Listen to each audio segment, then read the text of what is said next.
Good day mga kanegosyo. Ako nga pala si Jepoy, isang negosyante. Isa rin akong DJ at meron na akong 10 taon na karanasan na pagkalugi sa pagninegosyo. Hindi ako vlogger, hindi ako influencer, isa po akong content creator mga kanegosyo. At ang topic natin ngayon tungkol sa franchising or sa level 2. At ang best example ko mga kanegosyo, Lugaw Queen. Hindi to paid ads, wala silang binayad sa akin. Mas ma ang ina-advise ko, ipa-franchise niyo yung sarili niyong brand or produkto kaysa mag-franchise kayo. Huwag kayo magpa-franchise mga kanegosyo. Gusto ko kayo yung magpa-franchise. Lugaw Queen mga kanegosyo. Example ko lang yan. Pero hindi to paid ads para i-promote yan. Ito mga kanegosyo, kung nagsisimula ka palang magnegosyo, advantage mo na to kasi ito yung mga hindi ko alam nung nagsisimula pa lang ako magnegosyo. At lalong kailangan mong tapusin tong video ko kung nagninegosyo ka na. Baka ito yung nawawalang recipe sa pagninegosyo mo. Natapi ko naman na yung Focus in One, community ng mayaman. Ngayon mga kanegosyo, tinatapi ko sa inyo kung paano i-scale up sa level 2 yung negosyo nyo. Best example, Lugaw Queen. Ito muna kwento mga kanegosyo. Kwento ko lang yung pangalawa kong negosyo. Way back pandemic, halos lahat ng negosyo na malapit sa school is puro nag-close. Isa na po ako doon mga kanegosyo. Naitayo ko po yung sari-sari store ko malapit kung saan ako graduate ng college, which is sa TIP Cubao. Graduate po ako ng Marketing Management sa Technological Institute of the Philippines. Bakit sari-sari store? Hindi ako marunong magluto. At ang pangalawa kong negosyo, mga kanegosyo, is barbecuehan. Meron akong tagaluto dito, siya yung gumagawa ng barbecue ko, ako lang yung nagbebenta.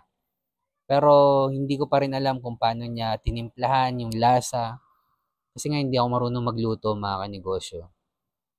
Eventually, yung pangalawa kong negosyo, nalugi din. Tumagal din to ng taon. At wala din akong focus in one nun sa pangalawa kong negosyo. Una, sari-sari store, walang focus in one. Barbecuehan, mga kanegosyo. Kung may tinda kang tenga, may tinda kang barbecue, may tinda kang isaw, wala kang focus in one. May tinda kang bulaklak, wala kang focus in one. Pag sinabing focus in one, isa lang. Pork barbecue lang, pork barbecue lang. And eventually, nalugi din tong pangalawang negosyo ko. Hindi ko pa alam yung mga focus in one dito. Hindi ko pa alam yung community ng mayaman. Hindi ko pa alam na kailangan din palang i-scale up sa level 2 yung negosyo natin. At in-example ko ang Lugaw Queen kasi lahat naman tayo mga kanegosyo nakakain naman na ng lugaw. Lalo na pag umuulan, malamig. Imagine lugaw lang ang tinda, walang champurado, walang sopas, walang spaghetti, lugaw lang. Mula simula, focus in one lang. Hanggang in-applyan niya ng franchising business model, in-scale up niya sa level 2 yung negosyo niya.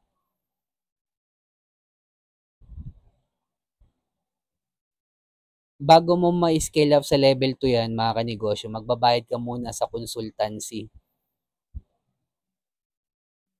Sila mag-aayos ng papel mo, sila yung mag-aayos ng operation manual mo, at sasabihin din ng consultant sa'yo na bawasan mo yung produkto mo, ma'am, sir, kung marami kang binibenta. At titingnan din nila yung financial mo, kung okay ba yung kita or kung pwede nang ipa-franchise yung negosyo mo. At lagi nilang hinahanap na focus in one lang kasi automatic mga kanegosyo, Hindi mahirapan sa marketing, advantage na yan. Hindi ka mahirapan i-identify ng mga tao kung ano ba yung focus mo, sa ano ba talaga yung binibenta mo. Pati yung mga post mo sa social media tungkol lang sa lugaw. Kapag naisipan nilang kumain ng lugaw, ikaw hanapin nila. At kumita yung may-ari ng Lugaw Queen hindi sa pagbebenta ng lugaw. Kumita po siya nung naipa-franchise niya yung negosyo niya. Paano? Lahat ng nagpa-franchise, nagbabayad ng franchising fee yan. Sabihin na natin, ang franchising fee is 100,000. Ang nag-franchise, sabihin natin 10. Meron ka na 1,000,000 agad. Kumita man yung nag-franchise o hindi. At pero hindi ko ina-allowed na magpa-franchise ka kahit lugi-lugi ang negosyo mo. Mali po yun. Scam yun, mga kanegosyo. Pakitain mo rin naman yung magpa-franchise sa'yo. Pero yun nga po, mga kanegosyo. Imagine, dun ka kikita ng mas malaki sa magbabayad sa'yo ng franchising fee. Hindi sa pagbebenta ng lugaw. Pero nagsimula ka sa pagbebenta ng lugaw, mga kanegosyo.